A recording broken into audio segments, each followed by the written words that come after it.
Enshrining free speech in the Constitution. Democracies like Australia are underpinned by certain inalienable human rights. These include the freedom to associate with who we want, the freedom to travel where we will, the right to believe what we want and follow the religion that we choose, and the freedom to assemble peacefully. I strongly believe the most important right we have is freedom of speech. This is the right to express our views, our beliefs and our opinions free from sanction or penalty by the state. I've been involved in Australian politics for almost 30 years since my time on the Ipswich City Council.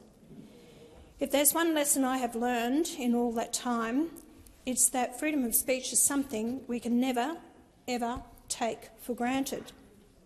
As Thomas Jefferson said, eternal vigilance is the price of liberty. He was right. There will always be those in power who will seek to silence opposition, dissent or criticism. There will always be those in power who seek greater control over us by limiting or attacking our freedoms. So there must always be people like us watching for these attacks, working to protect our freedoms and preserve Australian democracy. My own career as a public political figure is an example of the need for an eternal vigilance to protect freedom of speech. My public comments in 1996 about enormous and unequal taxpayer assistance provided to Indigenous Australians stated a truth those in power did not want told. For speaking that truth, I was disendorsed by John Howard, but decided to continue my campaign for Oxley as an independent. I was strongly encouraged by the many Australians who agreed with me and wanted equality. My maiden speech to Parliament in 1996 also contained truth that was uncomfortable for those in power. I spoke about increasing immigration from Asia, and I was right. Today, more than 17% of Australians identify as Asian, and the two top source countries for Australian immigration are India and China, and 7 out of the top 10 source countries are in Asia. I spoke about corruption in the Aboriginal and Torres Strait Islander Commission, and I was right. ADSIC was abolished for this very reason 8 years later. I spoke about the industry that has grown around Indigenous funding, and I was right. We're now being asked to enshrine this $30 billion industry in the Constitution. I spoke against the economic rationalism and globalism that was destroying Australian industry and manufacturing, and I was right. So much of it has moved offshore since then, including our entire car manufacturing industry. I spoke against the foreign ownership of land and property in Australia and demanded reduced immigration, and I was right. These are now the major factors driving our current housing crisis. Back then and to this day, I've had the guts to say what Australians were thinking, and many Australians responded. More than 1 million people gave One Nation their first preference vote in 1998. But because of the threat this support posed to the new Howard Liberal government, it was decided by those in power that I had to be silenced. They decided to take away the power that freedom of speech gave me to speak the truth on behalf of the Australian people. You all know the story. With John Howard's support, Tony Abbott created a trust fund to attack and silence me using the courts. It ended up with me spending 11 weeks in a maximum security prison for electoral fraud before all convictions were quashed on appeal. The president of that Court of Appeal made it clear Howard and other senior politicians had attempted to interfere with the independence of the courts for cynical political motives. I was called Australia's first political prisoner. In a nutshell, it was a naked attempt to control me, to put me away in some dark place where I did not have the freedom to speak. It was also an attempt to silence and marginalise the many Australians for whom I speak, or spoke. The whole episode was a preview of what has become much more common today, suppressing free speech and repeating approved speech to control the narrative. We've seen people denied access to hired venues and town halls because they've exercised freedom of speech to say things the establishment and self-appointed thought police disagree with. We've seen people even denied entry into Australia and other countries for exactly the same reason. The tragedy is that this suppression of free speech has actually been effective. Many people these days are frightened to say what they're thinking. Australians of faith feel compelled to silence about their beliefs in public or the workplace for fear of persecution. Australians feel stifled and disenfranchised, unable to express a political opinion that departs from the orthodox narrative. Much of the Australian media, especially the ABC, have been complicit in the suppression of freedom of speech. They help those in power control the narrative with selective reporting, biased editorial comment. We saw it all during the COVID-19 pandemic. A subservient media and governments working with them to censor dissent over lockdowns and vaccine mandates.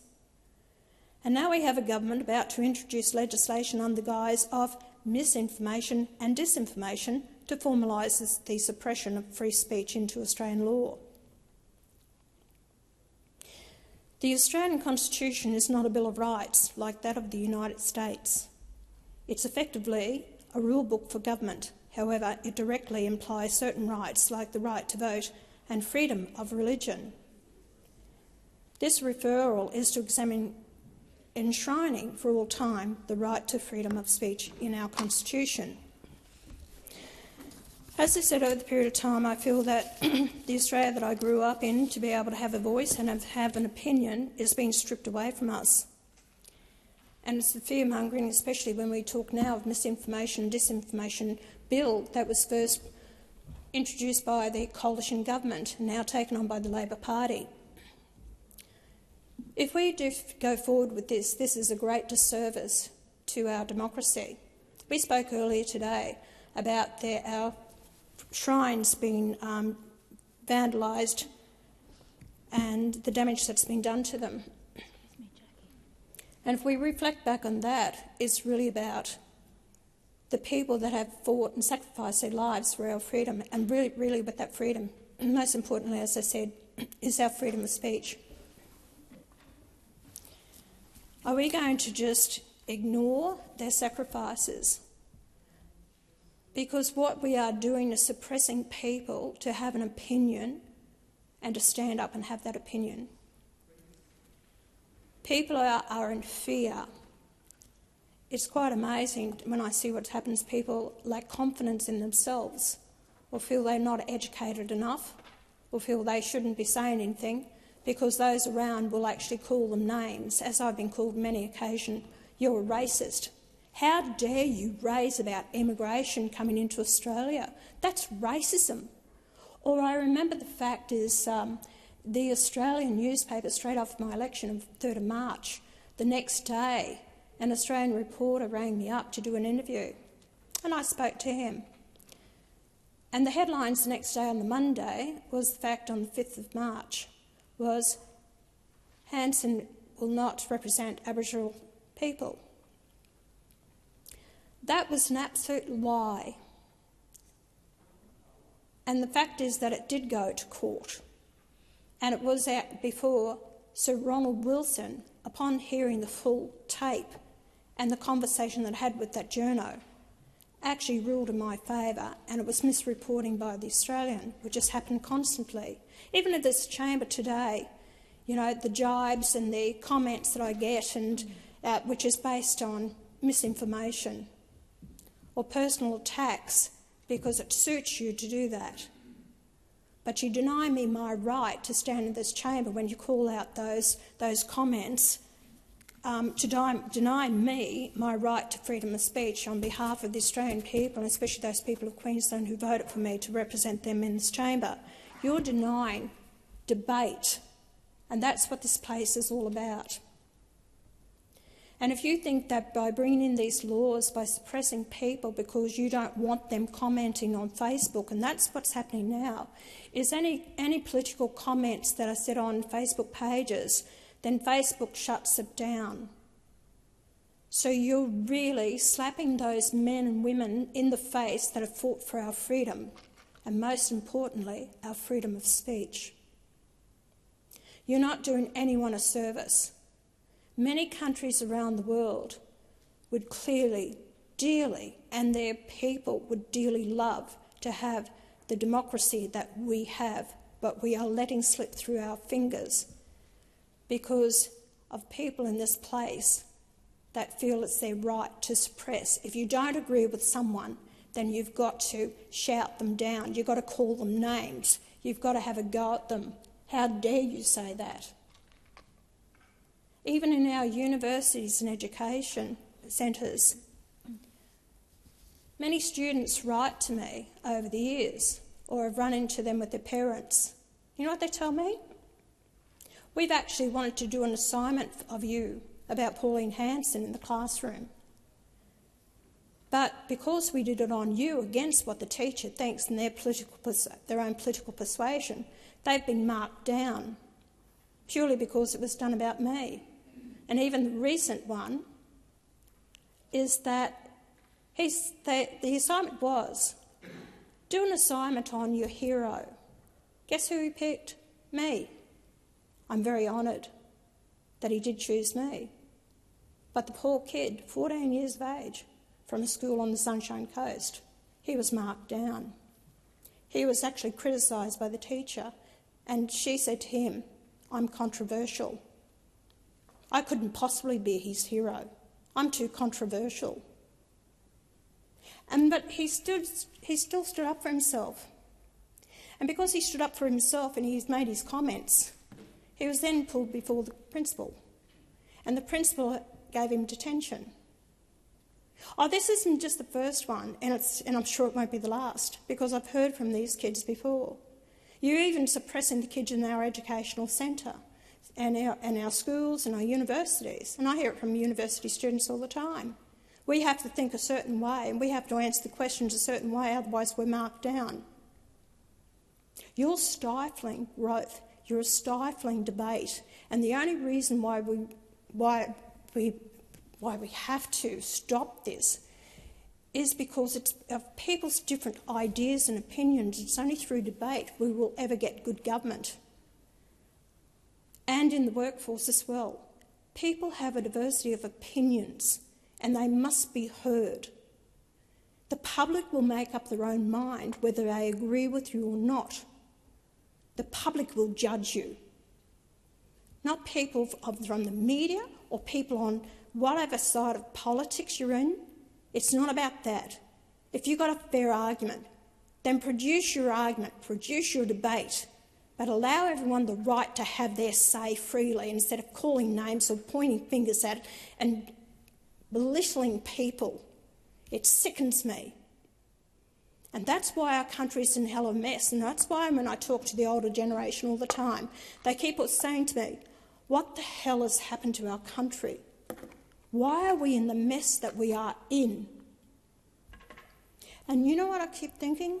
It starts here, in this place. Yeah. Because I find that most of the people here, the way you vote is not the way that you think. Because a lot of people here are too gutless to stand up for what they truly believe in fear of being suppressed by their own peers or by their own parties, or the fact is they've just, a yes people, follow the sheep. And you don't realise how much of a privilege it is to be in this place and hold the positions that we have. That's why I sleep well at night.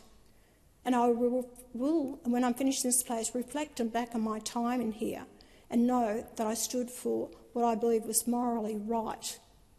But one thing you will never take from me, you will never take away my right to my freedom of speech. And I will continue to fight for that for the Australian people, with honour, with pride, to the best of my ability. People don't always agree with me on a lot of things that I say, but they respect the fact that I stand up on principle and I do say what I believe in. And a lot of times I wear my heart on my sleeve because I love my country. I care about the Australian people. That's why I'm here. And I will continue to fight for freedom of speech for them.